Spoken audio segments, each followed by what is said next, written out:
जय हिंद दोस्तों, जय हिंद बच्चों। ज्योग्राफी की क्लास में आपका स्वागत है। हम पढ़ रहे हैं आपका 8वां अध्याय जिसका नाम है निर्माण उद्योग, जिसमें आज का अपना टॉपिक है भारत में चीनी उद्योग। चीनी किससे बनाई जाती है? गन्ने से। गन्ने से सिर्फ चीनी ही नहीं, इससे खांडसारी और गुड़ है वो भी तैयार किए जाते हैं और लगभग 4 लाख से अधिक लोगों को इसमें प्रत्यक्ष रूप से रोजगार मिलता है। और कितने ही किसान हैं वो इसके ऊपर, इस उद्योग के ऊपर डिपेंड करते हैं। और हमने पहले पढ़ा था ना भी कृषि आधारित भारत का सबसे बड़ा उद्योग कौन सा है, तो वो था सूती वस्त्र उद्योग। तो आज वहीं से अपनी बात स्टार्ट करते हैं भी कृषि आधारित भारत का दूसरा सबसे बड़ा उद्योग कौन सा है, वो है चीनी उद्योग। इसकी पहली जो मिल जो सफल रही उसकी स्थापना बिहार राज्य के अंदर मढ़ौर, सारण डिस्ट्रिक्ट के अंतर्गत है, बिहार के अंदर इसकी पहली मिल स्थापित की गई थी और वो की थी अंग्रेजों द्वारा 1903 में। इस उद्योग की बात करें, चीनी के उत्पादन के अंतर्गत अगर भारत की बात करें तो विश्व का 8% जो उत्पादन है चीनी का वो हमारे देश भारत के अंदर ही होता है। विश्व में गन्ना और चीनी का सबसे बड़ा उत्पादक देश है इंडिया। इसके बाद बात करें इस उद्योग की अवस्थिति के बारे में, यानी ये उद्योग कहां पर स्थापित है, वो किया जाता है। इसी प्रकार का प्रश्न आता है बोर्ड परीक्षा के अंदर भी इंपॉर्टेंट। आपको पता है इस उद्योग के अंतर्गत बात करें तो चीनी है वो किससे बनाई जाती है? गन्ने से बनाई जाती है। और जहां पर गन्ने का प्रोडक्शन होता है वहीं पर ही इस उद्योग की स्थापना है वो की जाती है। प्रश्न यहीं से बन जाता है बोर्ड परीक्षा में भी चीनी उद्योग की स्थापना गन्ना उत्पादक क्षेत्रों के नजदीक ही की जाती है, क्यों? कारण बताइए। तो इस प्रकार से आप कारण हैं वो लिख सकते हैं। पहली बात तो आती है गन्ना एक भार ह्रास वाली फसल है, यानी जितना गन्ना आपको मिलेगा उस सारे से चीनी नहीं बनती।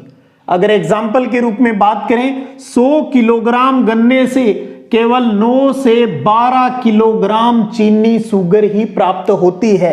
और वो भी डिपेंड करता है भी गन्ने की क्वालिटी है वो किस प्रकार की है। तो 100 किलोग्राम गन्ने से 9 से 12 किलोग्राम, अर्थात अगर परसेंटेज में बात करें तो 9 से 12% चीनी ही प्राप्त होती है, जो उसकी गुणवत्ता के ऊपर निर्भर करता है। और गन्ने को खेत से काटने के 24 घंटे के अंदर ही इसकी पिराई होनी चाहिए, यानी उसका रस है वो निकाल लेना चाहिए, क्योंकि देरी हो जाएगी तो जो उसके अंदर सुक्रोज है यानी उसकी जो मिठास है उसकी मात्रा घट जाती है। और अगर मिठास सुक्रोज की मात्रा घट जाएगी तो भैया फिर और चीनी कैसे प्राप्त कर पाएंगे। तो इन कारणों की वजह से ही चीनी मिलों की, चीनी उद्योग की जो स्थापना है वो गन्ना उत्पादक क्षेत्रों के समीप ही करने की हमारी मजबूरी रहती है।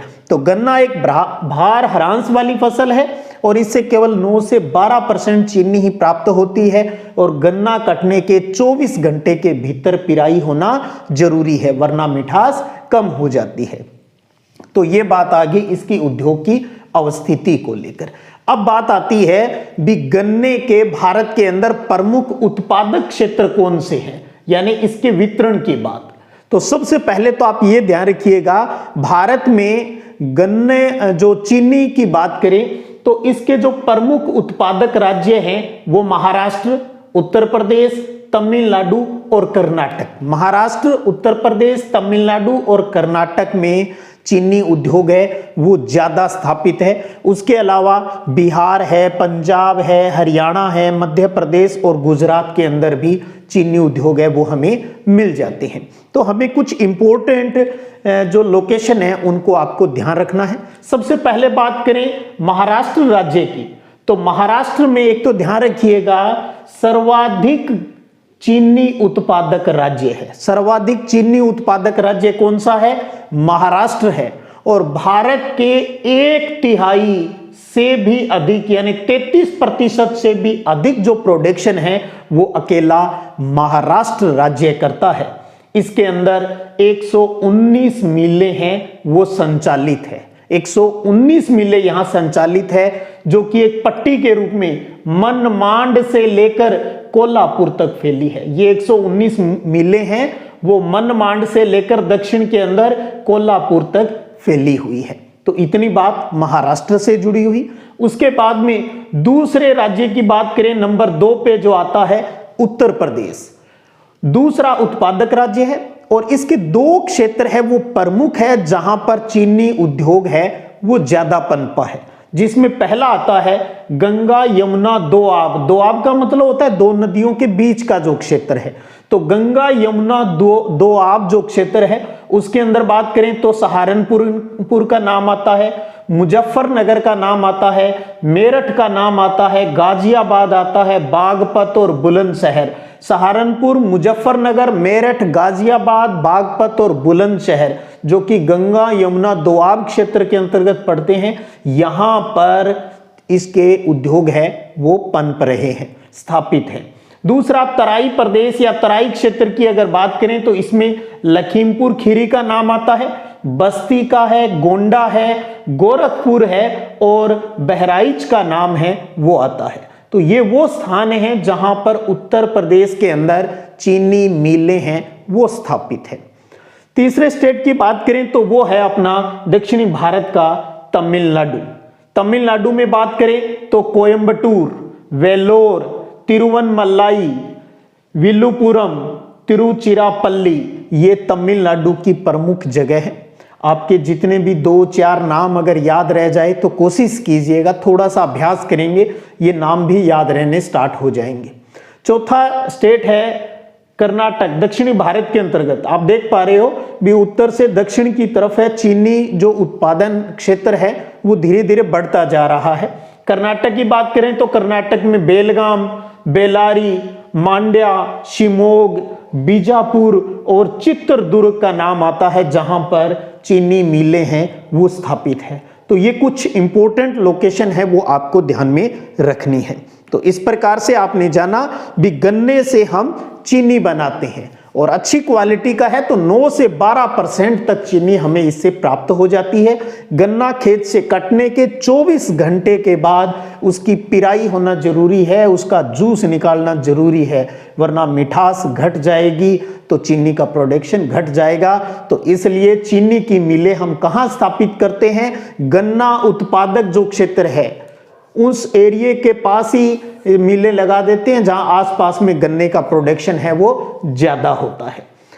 इस प्रकार से आपने देखा भी भारत के अंदर ये दूसरा सबसे बड़ा उद्योग है जो कि कृषि पर आधारित है, लेकिन इस उद्योग की भी कुछ समस्याएं हैं। चलिए अब हम उस चीनी उद्योग को लेकर कुछ जो समस्याएं हैं उनकी बात कर लेते हैं और साथ में एक और उद्योग पेट्रो रसायन उद्योग के ऊपर भी हम बात करेंगे। आप नोट्स फॉर्म में इसको उतारना चाहें तो एक बार आप इनको उतार लीजिएगा।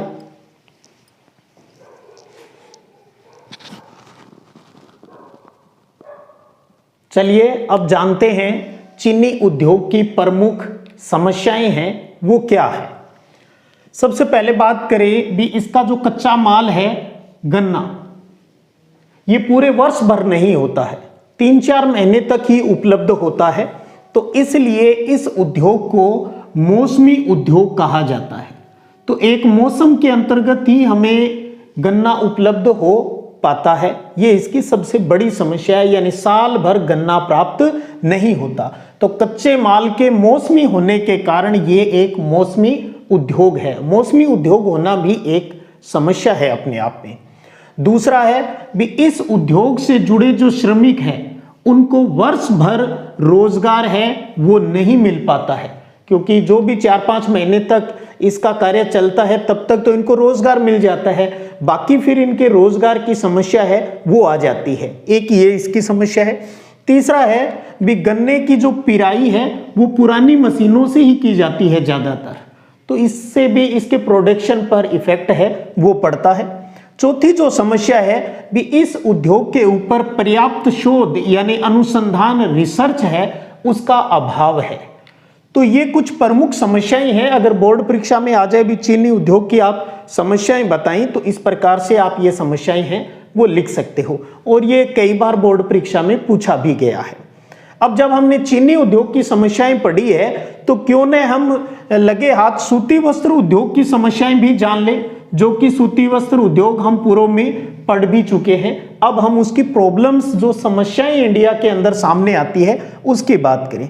सबसे महत्वपूर्ण 1 नंबर वाली जो समस्या है वो है, इसको आप थोड़ा सा अच्छे से समझिएगा।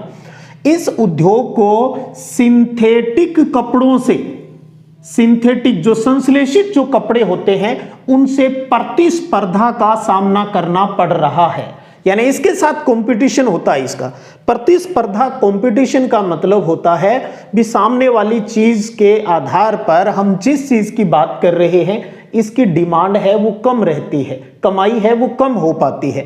तो सिंथेटिक कपड़ों से प्रतिस्पर्धा का सामना करना पड़ रहा है। अब लगे हाथ इस कारण को भी जान लेते हैं भी इस प्रतिस्पर्धा का कारण क्या है। तो सिंथेटिक जो रेशे होते हैं वो काफी मजबूत होते हैं, टिकाऊ होते हैं और जब इन कपड़ों को धोया जाता है तो वो सिकुड़ते नहीं हैं। तो सिंथेटिक रेशे का अपनी मजबूती, टिकाऊपन और धोने पर न सिकुड़ने के गुणों के कारण कपड़ा बनाने में आजकल इसका इस्तेमाल है वो अधिक होने लगा है, सिंथेटिक रेशों का। तो एक ये समस्या है भी सूती वस्त्र उद्योग को सिंथेटिक रेशों के साथ प्रतिस्पर्धा करनी पड़ती है। दूसरी आती है भी भारत के अंदर जो लंबे रेशे वाली जो कपास है उसकी काफी कमी रहती है। तीसरी आती है भी पुरानी मशीनों से ही कार्य है वो ज्यादातर किया जाता है, जिससे उत्पादन भी कम होता है और उसकी क्वालिटी भी कपड़े की प्रभावित होती है, उसके अंदर भी कमी देखने को मिलती है। और उसके साथ साथ विदेशी बाजार में भी इसे प्रतिस्पर्धा का सामना करना पड़ता है। भी दूसरे देश, चाहे जापान की बात करें, चाइना की बात करें, दक्षिणी कोरिया की बात करें, वहाँ के कपड़ों से इनको काफ़ी जूझना पड़ता है। सूती वस्त्र कपड़ों की जो मांग है वो कम रहती है। तो इस प्रकार अब आपने चीनी उद्योग पूरा जान लिया, सूती वस्त्र उद्योग पूर्व की क्लास में जान लिया, आज हमने उसके समस्याएं हैं वो भी जान ली। अगर बोर्ड परीक्षा में अगर ये प्रश्न आ जाता है तो आप इस प्रकार से उसको लिख सकते हैं। चलिए अब बात करते हैं एक और इम्पोर्टेंट उद्योग इंडिया के अंतर्गत, और वो है पेट्रोकेमिकल इंडस्ट्री यानी पेट्रो रसायन उद्योग जिसे कहा जाता है। इस उद्योग से प्राप्त जो चीजें होती है उनका जो इस्तेमाल है, या इस उद्योग से जो बनने वाली जो चीजें हैं उनकी अगर बात करूं तो इससे कृत्रिम रेशा बनता है, प्लास्टिक बनाया जाता है, कृत्रिम रबर है वो बनाया जाता है, रंग रोगन की चीजें बनाई जाती है, कीटनाशक यानी पेस्टिसाइड बनाने में इस्तेमाल होता है इस उद्योग की चीजों का, डिटर्जेंट जो होता है उसका बनाया जाता है, दवाइयाँ, औषधि, मेडिसिन है वो इसी उद्योग से है वो बनाई जाती है। तो चलिए हम इस उद्योग को जान लेते हैं और सबसे पहले जानते हैं पेट्रो रसायन उद्योग की परिभाषा को। नाम से स्पष्ट है, पेट्रो यानी पेट्रोलियम जो खनिज तेल है, उसकी बात, रसायन यानी कोई केमिकल इससे प्राप्त होता है। तो पेट्रोलियम से प्राप्त किए गए रसायनों पर आधारित उद्योगों को पेट्रो रसायन उद्योग कहा जाता है। तो इस उद्योग के अंतर्गत कुछ केमिकल, जब हम पेट्रोलियम निकालते हैं फिर उनको अलग अलग करते हैं तो उससे काफी कुछ चीजें हैं वो प्राप्त होती है। हर चीज है वो किसी न किसी उद्योग के लिए कच्चे माल के रूप में काम में आती है। तो इस प्रकार से ये जो उद्योग हैं वो पेट्रो रसायन उद्योग कहलाते हैं। इन पेट्रो रसायन उद्योगों को हम समझने के लिए 4 उपवर्गों के अंतर्गत बांट सकते हैं, जिनमें एक आता है नंबर 1 पॉलीमर यानी प्लास्टिक वाली चीजें। पॉलीमर बनाया जाता है, प्लास्टिक बनाया जाता है। हालांकि आप सब जानते हो प्लास्टिक हमारे जीवन का महत्वपूर्ण हिस्सा हो गया है, लेकिन ये पर्यावरण के लिए बहुत नुकसानदायक है ये प्लास्टिक, क्योंकि इसका अपघटन नहीं होता, जैव निम्नीकरण नहीं होता। अगर आप मिट्टी में डाल दोगे तो ये प्लास्टिक वैसा का वैसा पड़ा रहेगा, जिससे जो हमारी सॉइल है, जो मिट्टी है, उसके अंदर पॉल्यूशन है वो हो जाता है। लेकिन फिर भी हम बहुत से जीवन के कार्य हैं वो इसकी सहायता से करते हैं। तो पॉलीमर है वो हो गया, इसे बनाते हैं, इससे कृत्रिम रेशे हैं वो बनाए जाते हैं। अभी हमने यहाँ बात की सिंथेटिक कपड़ों की, सिंथेटिक रेशों से बनाए जाते हैं, तो वो सिंथेटिक रेशे बनाए जाते हैं। इससे इलास्टोमर्स बनाए जाते हैं, इससे सरफेक्टेंट यानी डिटर्जेंट है वो बनाए जाते हैं। तो पॉलीमर, कृत्रिम रेशे, इलास्टोमर, सरफेक्टेंट है वो इस पेट्रो रसायन उद्योग के 4 प्रमुख उपवर्ग है। तो ये 4 नाम आपको अच्छे से ध्यान में रखने हैं। उसके बाद एक प्रश्न ये भी बनता है, पेट्रो रसायन उद्योग का भारत में सबसे प्रमुख केंद्र कौन सा है? तो वो है महाराष्ट्र का मुंबई। मुंबई इसके लिए सबसे ज्यादा पॉपुलर है, हालांकि और भी जगह है लेकिन सबसे पॉपुलर जगह यही है।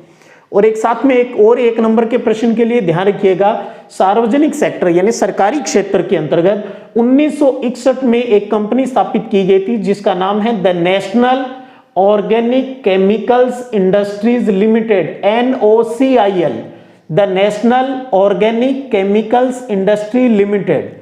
इसकी स्थापना की गई थी 1961 में मुंबई में, और ये भारत का पहला रासायनिक उद्योग था जो कि नेफ्ता पर आधारित था। नेफ्ता से प्लास्टिक है वो बनाया जाता है, तो नेफ्ता पर आधारित था ये NOCIL। तो अपने आप में NOCIL की स्थापना कब हुई? 1961 में हुई। NOCIL का फुल फॉर्म आ जाए, ये कहाँ है? मुंबई में है। ये भारत का पहला रासायनिक उद्योग है, और ये उद्योग किस पर आधारित है? एक ऑर्गेनिक कंपाउंड है नेफ्ता, उसके ऊपर आधारित है। तो ये चीज आप थोड़ा सा ध्यान रखिए। उसके अलावा आपको ध्यान में रखना इस टॉपिक के अंतर्गत भी रासायनिक और जो पेट्रो रासायनिक विभाग है अपने भारत का, उसके प्रशासनिक नियंत्रण में इस पेट्रो रसायन उद्योग की 3 संस्थाएं चलती है। हमारे इस विभाग के अंतर्गत 3 संस्थाएं पेट्रोकेमिकल की चलती हैं। उन तीनों संस्थाओं के आपको नाम तो सबसे पहले याद होने चाहिए।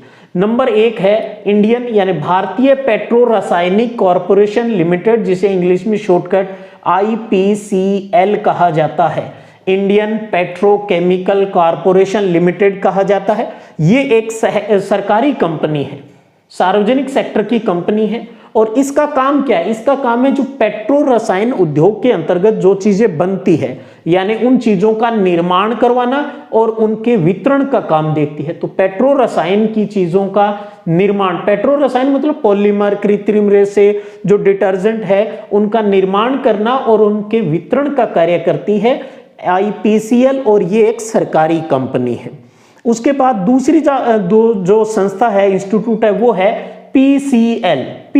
ये है IPCL और ये है PCL मतलब पेट्रोफिल्स, ध्यान रखिए, पेट्रोफिल्स कोऑपरेटिव लिमिटेड है। ये भारत सरकार और बुनकरों की एक सहकारी संस्था है। तो इसमें सरकार भी इन्वॉल्व है और जो बुनकर हैं वो दोनों मिलकर इसके अंतर्गत काम करते हैं। तो ये एक सहकारी यानी एक कोऑपरेटिव संस्था है। और ये प्लास्टिक जो तंतु है और नायलॉन चिप्स है उसको बनाने का काम करती है। गुजरात में इनके प्लांट है, वडोदरा के अंतर्गत है। तो ये थोड़ा सा ध्यान रख लीजिएगा। तीसरा इसका इंस्टीट्यूट है वो है CIPET। एक इंस्टीट्यूट IPCL, दूसरा PCL और तीसरा है CIPET, जिसकी फुल फॉर्म है central institute of plastic engineering and technology. और इसका प्रमुख काम है पेट्रो रसायन उद्योग से संबंधित ट्रेनिंग देना, प्रशिक्षण का कार्य है वो ये CIPET देखती है। तो IPCL क्या करती है? पेट्रो रसायन से जुड़ी हुई चीजों का निर्माण और वितरण का काम देखती है, जो कि एक गवर्नमेंट इंस्टीट्यूट है। दूसरा है कोऑपरेटिव इंस्टीट्यूट है PCL, जो कि गुजरात के अंतर्गत ज्यादा कार्यरत है। और तीसरा है CIPET है, जो कि पेट्रो रसायन उद्योग से संबंधित जो ट्रेनिंग है वो देती है। तो पेट्रोकेमिकल उद्योग से संबंधित इतनी चीजें हैं वो जरूर आपको दिमाग में रखनी है। तो अब आप इनको नोट्स फॉर्म के रूप में इन दोनों पॉइंट्स को भी आप अपनी कॉपी में उतार लीजिएगा, जो कि आपको तैयारी में बहुत हेल्पफुल रहेंगे।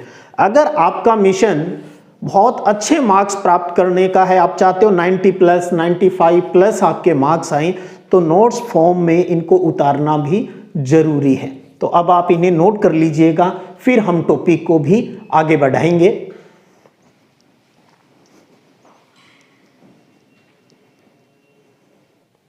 चलिए अब अपने बात करते हैं 1991 की नई औद्योगिक नीति जो आई, उसके अंतर्गत क्या उद्देश्य रखे गए, क्या उपाय किए गए, क्या टारगेट है वो रखे गए, और उससे भारतीय औद्योगिक विकास को किस प्रकार से प्रोत्साहन मिला। इसकी कुछ महत्वपूर्ण जो बातें हैं वो हम जान लेते हैं, जो बोर्ड परीक्षा के लिए हमारे लिए इंपॉर्टेंट हो सकती है। तो देखिएगा, सबसे पहले इस औद्योगिक नीति 1991 के मुख्य उद्देश्यों पर बात करें भी, क्या उद्देश्य है वो रखकर इसको बनाया गया। पहला कि अब तक जो प्राप्त किए गए जो लाभ है उसको बढ़ाना है, यानी अब तक जितना बेनिफिट ले लिया उससे हमें आगे चलना है, कहीं बेनिफिट कम नहीं रह जाए। दूसरा, इसके अंदर जो कोई भी विकृति थी पहले या कोई कमियां थी उनको दूर करना है, इसलिए ये नई नीति लेके आई। तीसरा, कि हमें प्रोडक्शन को, उत्पादकता को बढ़ाना है। और चौथा जो उद्देश्य रखा गया वो था कि अंतरराष्ट्रीय प्रतियोगिता प्राप्त करना। ये हमारे देश के अंदर बनी हुई जो चीजें हैं वो इंटरनेशनल लेवल के ऊपर अपना जो वजूद है वो बनाए रख सके, भी हम भी बता सकें भी हमारे देश के अंदर बनी हुई चीजें वो बहुत ही इंपॉर्टेंट है, महत्वपूर्ण है। तो इन उद्देश्यों को ध्यान में रखकर ये नीति आई। फिर बात आती है इन उद्देश्यों की प्राप्ति के लिए इस नीति में कौन कौन से प्रमुख उपाय हैं वो किए गए। काफी उपाय किए गए, हम कुछ की बात यहां पर कर लेते हैं। जैसे औद्योगिक लाइसेंस व्यवस्था को समाप्त कर दिया, भी जैसे हर किसी उद्योग की स्थापना करने से पहले हमें गवर्नमेंट से परमिशन लेनी होती थी, तो उस व्यवस्था को समाप्त कर दिया। दूसरा, क्या विदेशी तकनीकी का निःशुल्क प्रवेश है उसकी अनुमति दे दी, भी जो फॉरेन की कोई अगर बढ़िया टेक्नोलॉजी है तो भैया हम कोई पैसा नहीं लेंगे, हम यहां पर आप उसको लागू कर सकते हो। तीसरा, क्या विदेशी सीधा निवेश, ये नाम बहुत सुना होगा आपने, FDI, foreign direct investment, foreign direct investment यानी विदेशी सीधा निवेश है, इसको प्रोत्साहन दिया गया। भी विदेशी कंपनियों को कहा गया आइए आप भारत में आइए, हम आपको कुछ जो फायदा है वो यहाँ देंगे और आप यहाँ पर इन्वेस्टमेंट कीजिए, ताकि हमारे देश के अंदर प्रोडक्शन हो, उससे हमें लाभ मिले और हमारे देश के लोगों को रोजगार है वो मिल सके। इसके साथ साथ व्यापार है वो खुला व्यापार हो, और पूंजी निवेश यानी इन्वेस्टमेंट, जो भी धन हम लगाते हैं उसकी सीमा समाप्त कर दी, भी ये फिक्स नहीं भी आप इतने तक का ही इन्वेस्टमेंट है वो यहाँ पर कर सकते हो, उसको भी फ्री हैंड कर दिया गया। तो ये कुछ उपाय है जो इसके अंतर्गत किए गए। इन उद्देश्यों और इन उपायों का लागू करने का कुछ लक्ष्य रखा गया होगा, कुछ उम्मीद रखी गई होगी भी हमें इन चीजों को प्राप्त करना है। तो इस नीति के अंतर्गत मुख्य जो लक्ष्य रखे गए, 3 मुख्य लक्ष्यों की प्राप्ति करना था। एक था उदारीकरण, दूसरा था निजीकरण, और तीसरा वैश्वीकरण। इनके माध्यम से हमें हमारे लक्ष्यों को प्राप्त करना था। पहला उदारीकरण, पहले आप थोड़ा सा इनके बारे में जान लीजिए भी इनका मतलब क्या होता है। उदारीकरण का मतलब होता है लचीलापन, फ्लेक्सिबिलिटी दे दे गवर्नमेंट इसके अंतर्गत, अर्थात कहने का मतलब गवर्नमेंट है वो हस्तक्षेप अपना कम कर दे। जैसे किया ना, लाइसेंस व्यवस्था को समाप्त कर दिया, विदेशी तकनीकी का निःशुल्क प्रवेश कर दिया, FDI को प्रोत्साहन दे दिया, ये इसी के अंतर्गत आता है। यानी उदारीकरण, समझ गए ना, लचीलापन अर्थात सरकारी हस्तक्षेप को कम करना, ये उदारीकरण कहलाता है। दूसरा आता है निजीकरण, प्राइवेटाइजेशन। निजीकरण का मतलब होता है जो देश के अंदर जो उद्योग हैं उनका जो मालिक है यानी स्वामित्व है और प्रबंधन है वो सरकारी क्षेत्र से प्राइवेट क्षेत्र में दे दिया जाए। जैसे अभी आपने सुना होगा भी गवर्नमेंट है वो रेलवे का प्राइवेटाइजेशन कर रही है, यानी पहले जो सरकार के हाथ में है गवर्नमेंट चाहती है भी वो उसे निजी सेक्टर में है वो दे दिया जाए। तो इसी बात जब आती है तो वो निजीकरण से संबंधित होती है।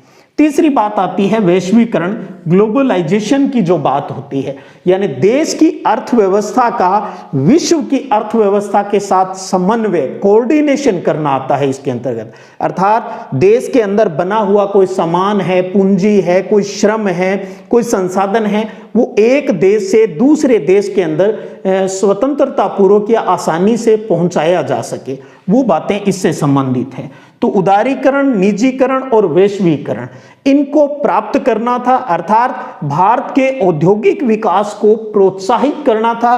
और इन तीनों से ही, उदारीकरण, निजीकरण और वैश्वीकरण से भारत के औद्योगिक विकास को बहुत प्रोत्साहन मिला, जो हमारी इस 1991 की नीति के मुख्य लक्ष्य थे। तो इस उदारीकरण, निजीकरण और वैश्वीकरण से हमें किस प्रकार जो इसके औद्योगिक विकास में लाभ मिला, अगर इस प्रकार का कोई प्रश्न आ जाता है तो उसको हम मैंने यहाँ पॉइंट के माध्यम से समझाया है, ताकि आपको याद रखना भी और लिखना भी आसान हो जाए। कुल मिला के एक बात आपको मैं पहले बताना चाहूंगा, अगर इससे ये जो बातें हमने यहाँ थोड़ी सुनी है, आपने समझी है, अगर इसकी थोड़ी बहुत चीजें भी समझ में आ गई तो यही बातें हमें यहाँ लिखनी है, और अगर ये समझ में आ जाती है तो यही बातें यहाँ पर है। बस थोड़ा सा ध्यान लगा लीजिएगा आप इस पर, तो देखिएगा इससे नई नीति से हमें क्या क्या फायदे हैं वो औद्योगिक क्षेत्र में मिले। पहला आता है कि सुरक्षा और सामरिक या पर्यावरण, सुरक्षा, सामरिक यानी देश की सुरक्षा की बातें हैं, सुरक्षा, सामरिक या पर्यावरण से जुड़े जो 6 उद्योग है उनको छोड़कर शेष सभी उद्योगों के लिए लाइसेंस व्यवस्था है वो समाप्त कर दी। लाइसेंस व्यवस्था है वो समाप्त कर दी, उदारीकरण हो रहा है। और दूसरी बात आती है कि सरकारी सेक्टर के यानी सार्वजनिक क्षेत्र के जो सुरक्षित उद्योगों की जो संख्या है, जो 1956 के बाद से 17 थी, उसको घटाकर 4 कर दिया। सार्वजनिक सेक्टर के सुरक्षित उद्योगों की संख्या जो पहले 17 थी उसको घटाकर 4 कर दिया भाई। अब पीछे कितनी बच गई? इस प्रकार पीछे 13 प्रकार के उद्योग बच गए। तो इन 13 उद्योगों के लिए निजी क्षेत्र के दरवाजे हैं वो सरकार ने खोल दिए। निजी क्षेत्र के लिए दरवाजे सरकार ने खोल दिए, यानी निजीकरण को बढ़ावा दिया जा रहा है। ये उदारीकरण हो गया, ये निजीकरण हो गया। निजी क्षेत्र के दरवाजे हैं वो सरकार ने खोल दिए। केवल परमाणु शक्ति और रेलवे से जो जुड़े उद्योग थे वो ही सार्वजनिक यानी सरकारी क्षेत्र में बने रहे। बाकी के जो 13 उद्योग थे उनको निजीकरण की तरफ है वो बढ़ा दिया। ठीक है, आइए देश के चाहे घरेलू इन्वेस्टर हो चाहे विदेशी हो, उनको कहा आइए और आप यहाँ पर इन्वेस्ट कीजिए, चलाइएगा इन उद्योगों को। इसी के साथ साथ क्या किसी भी उद्योग में पूंजी निवेश की जो सीमा थी उसको समाप्त कर दिया। पूंजी निवेश की सीमा को समाप्त कर दिया। भाई ठीक है, हम आप पर ज्यादा आप पर दबाव नहीं बनाएंगे, भी इतनी ही पूंजी आप लगा सकते हो। और इसके लिए क्या किया? लाइसेंस और पूर्व अनुमति की जो व्यवस्था थी उसको समाप्त है वो कर दिया। इसी प्रकार FDI, foreign direct investment, FDI विदेशी सीधा निवेश या विदेशी प्रत्यक्ष निवेश की बात हो रही है। विदेशी कंपनियां भी हमारे देश में आकर काम करें उसकी बात हो रही है। तो एफडीआई को मान्यता प्रदान कर दी भी ठीक है, अभी बाहरी कंपनी यहां आकर अपना काम है वो कर सकती है। इससे भारतीय उद्योग में विदेशी निवेश के दरवाजे हैं वो खुल गए। इसके साथ साथ नई नीति में घरेलू और जो बहुराष्ट्रीय दोनों ही पूंजी निवेशकों को आकर्षित करने के लिए उदारता है वो दिखाई गई, उदारीकरण किया गया। और एफडीआई की जो हमने अभी बात की, अगर इसकी बात करें, इसका जो ज्यादा उपयोग हुआ, जैसे गवर्नमेंट ने सोचा उतना फायदा तो नहीं हुआ, लेकिन फिर भी एफडीआई का जो यूज इंडिया में हुआ, तो एफडीआई का उपयोग है वो घरेलू उपकरणों, वित्त यानी फाइनेंस, सेवा और इलेक्ट्रॉनिक के साथ साथ खाद्य और दुग्ध उत्पादन में है वो ज्यादा हुआ है इंडिया के अंतर्गत। तो इस प्रकार से आप समझ सकते हो भी 1991 में हमारी जो नई औद्योगिक नीति आई, उनके उद्देश्यों की प्राप्ति के लिए कुछ उपाय किए गए और कुछ लक्ष्यों को डिसाइड किया गया भी हम उदारीकरण, निजीकरण और वैश्वीकरण इनके माध्यम से भारत के औद्योगिक विकास को हम करें, और काफी हद तक हम इन चीजों में कामयाब भी हुए। और हमने यहां पर उदाहरण के रूप में उन चीजों को जाना भी, नई नीति से हमारे देश के औद्योगिक डेवलपमेंट के अंतर्गत किस प्रकार से चेंज आए, उनकी बातें हमने यहां की। तो इतनी बातें आप इस नई औद्योगिक नीति की बोर्ड परीक्षा के लिहाज से जरूर ध्यान में रखिएगा, इनको थोड़ा सा गौर कीजिएगा। फिर भी किसी प्रकार की कोई समस्या है तो आप कमेंट बॉक्स में कमेंट है वो कीजिएगा। तो उम्मीद करता हूं आज के इस सेशन में आप चीनी उद्योग, उसकी समस्याएं, सूती वस्त्र उद्योग की समस्याएं और पेट्रो रसायन जो उद्योग था उसकी बातें, और नई औद्योगिक नीति यानी उदारीकरण, निजीकरण और वैश्वीकरण से जुड़े हुए इन महत्वपूर्ण तथ्यों को अच्छे से समझे होंगे। और फिर भी कोई क्यूरीज हो तो आप कमेंट कीजिएगा। चलिएगा अगले वीडियो सेशन में हम बात करेंगे भारत के प्रमुख औद्योगिक प्रदेशों के ऊपर, जो एक बड़े प्रश्नों के रूप में बोर्ड परीक्षा के लिहाज से काफ़ी इंपॉर्टेंट टॉपिक है वो रहता है। अब आप स्क्रीनशॉट लेकर इसे नोट्स फॉर्म में उतारना मत भूलिएगा। चलिएगा फिर मिलेंगे, तब तक जय हिंद, जय भारत।